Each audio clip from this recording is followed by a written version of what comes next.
తెలంగాణ ముఖ్యమంత్రి రేవంత్ రెడ్డి తాజాగా ఒక టీవీ ఛానల్కి ఇచ్చిన ఇంటర్వ్యూలో ఆసక్తికర విషయాలు వెల్లడించారు. అంటే అడిగిన ప్రశ్న కూడా అట్లాంటిదే అనుకోండి, అది వేరే విషయం. ఈ సందర్భంగా కేసీఆర్కి జగన్ ఒక ప్రామిస్ చేశారని, లోక్సభ ఎన్నికల తర్వాత తన వారితో కలిసి కాంగ్రెస్ ప్రభుత్వాన్ని కూల్చి తెలంగాణలో మరోసారి కేసీఆర్ని సీఎం చేస్తానని జగన్ కేసీఆర్కి హామీ ఇచ్చారన్న ప్రశ్న రేవంత్కి ఎదురైంది. అవును, జగన్ మళ్ళీ ముఖ్యమంత్రి అయిన తర్వాత తెలంగాణలో కాంగ్రెస్ పార్టీని కూల్చి కేసీఆర్ని తిరిగి ముఖ్యమంత్రి చేస్తానని మాట ఇచ్చారని, ఆ మాట నమ్ముకుని కేసీఆర్ మాట్లాడుతున్నారని, ఆ విషయం ఆ పార్టీ వాళ్ళే చెప్తున్నారని ఒక ప్రశ్న సంధించారు ఒక మీడియా అధిపతి.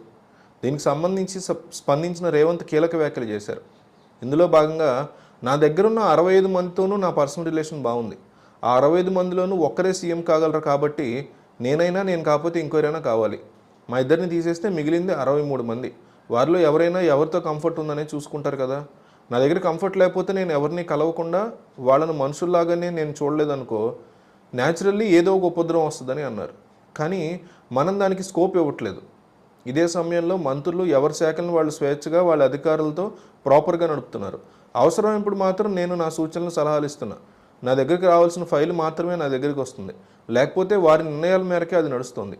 ఇదే సమయంలో తాను వార్ జోన్లో ఉన్నప్పుడు ఎవరు చెప్పినా వినను, కానీ రూమ్లో కూర్చున్నప్పుడు మాత్రం ఎవరేమి చెప్పినా వింటానని రేవంత్ రెడ్డి స్పందించారు.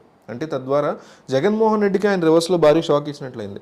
నిజంగా జగన్మోహన్ రెడ్డి కనుక కేసీఆర్కి రేవంత్ని ఆ పదవిలోంచి దించేసి మీకు అధికారం వచ్చేలా చేస్తాను, కాంగ్రెస్లో లుకలుకలు నేను సృష్టిస్తాను అని జగన్ కనుక కేసీఆర్కి ప్రామిస్ చేస్తుంటే అది జరిగే పని కాదు అనేసి కూడా రేవంత్ రెడ్డి చాలా స్పష్టంగా తన యొక్క మాటలతో తెలియజేస్తున్నారు.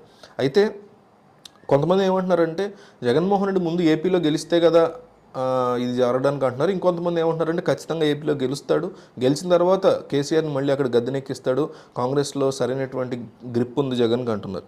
సో మీరేమనుకుంటున్నారు? ఏపీ సీఎం ఎవరు అవ్వబోతున్నారు, చంద్రబాబు లేదా జగన్ అని కామెంట్ చేయండి. ఏపీ ప్రజలు ఏమనుకుంటున్నారు అనేది అందరూ చూస్తున్నారు. ఈ వీడియో కామెంట్స్ చూస్తారు కొన్ని వేల మంది. కాబట్టి వీడియో చూసి వెళ్లకుండా కామెంట్ చేయండి, జగన్ ఈ సీఎం లేదా చంద్రబాబు ఈ సీఎం అని కామెంట్ పెట్టండి.